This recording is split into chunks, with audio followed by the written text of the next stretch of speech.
Continuously optimize all parts of your funnel.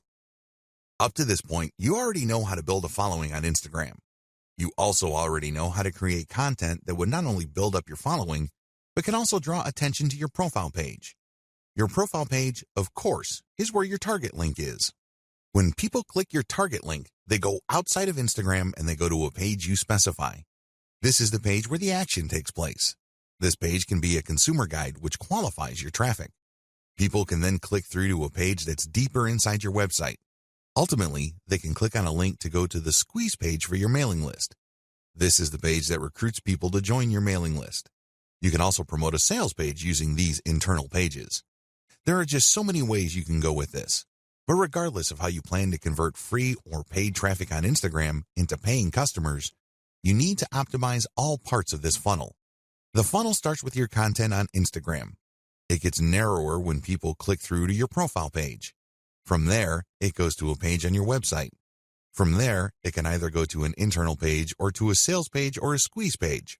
Whatever the case may be, you need a very broad top for your funnel, and each smaller part of your funnel needs to be as broad as possible.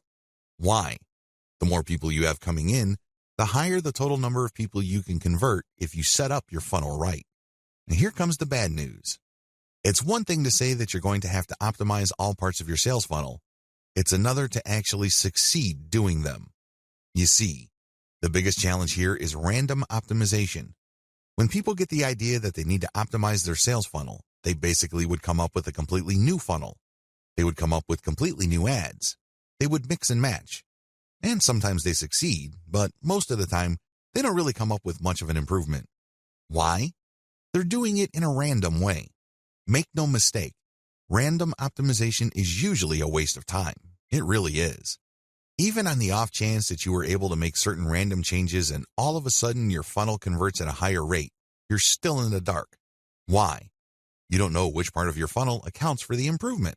And even if you are able to see which parts account for the difference, you don't know which segment of that part improved your results. Do you see how this works? Do you see why this is so confusing and so frustrating? Use elemental optimization. Thankfully, there is a better way to do optimization. You can use elemental optimization. Instead of just taking random guesses as to what would turbocharge the results of your sales funnel, you break up each part of the sales funnel process into elements and you make changes on an element-to-element basis. This way, you will only move on to the next element once you have improved the results of the previous element to a certain degree. Once you're happy with those improvements, then you move on to the next element, and then the next element after that. Please understand that the sales funnel is made up of many different parts. Each of these have different elements, but they can all be broken down into some common elements. The sales funnel, of course, involves the photos that you use on Instagram, your profile page, your consumer article or landing page article, and then your internal pages. Each of these have to be optimized, and each of these have separate elements within them. For this video, I'm just going to focus on the elements that can be found on Instagram. You can use the same element-by-element analysis to optimize your squeeze page, your consumer guide page, and other elements on your own website. But as far as this training is concerned, we're just going to focus on the elements found on Instagram. Key elements to keep in mind. When optimizing, here are the elements that you should focus on. Profile URL. This is the profile page that you have on Instagram.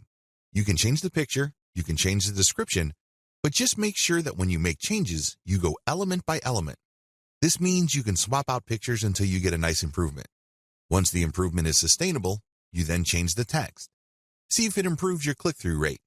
Once you are able to do that, then you can change the landing page URL. Photos and videos. This should be obvious. These are the photos and videos that you post. Pay attention to engagement levels. Pay attention to click-through. If you notice that certain photos tend to get a lot more clicks, then post more of those photos. Keep posting similar photos until you can reach a sustainable high level of click-throughs. Hashtags. Keep switching around hashtags to see if there is any marked improvement in your click-through and your conversions. After you've reversed engineered your competitors, you should have a starting point. But don't end there.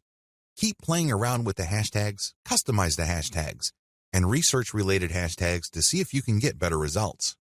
Description. This is the text that you post along with your photos or videos. Post the same picture but play around with different descriptions. See if these different calls to action lead to greater click-throughs and eventually greater conversions. Posting time. If you're using software to post on Instagram, take note of when your content is posted. Pay attention to when most of your engagement takes place. Try to line up your posting time with engagement levels to optimize the effectiveness of your content. What to look for.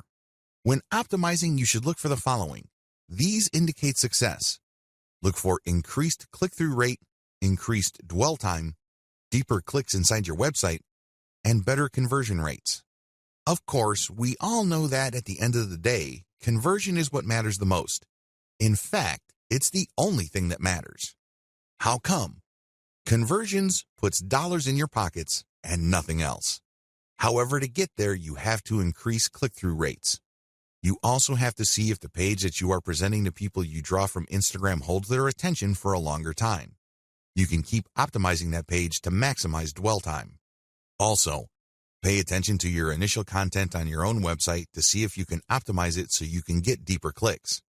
The more internal pages, the more the person views, the more interested that person is in whatever it is you have to offer. Ultimately, if you take care of these in an element-by-element basis, you can increase conversion rates.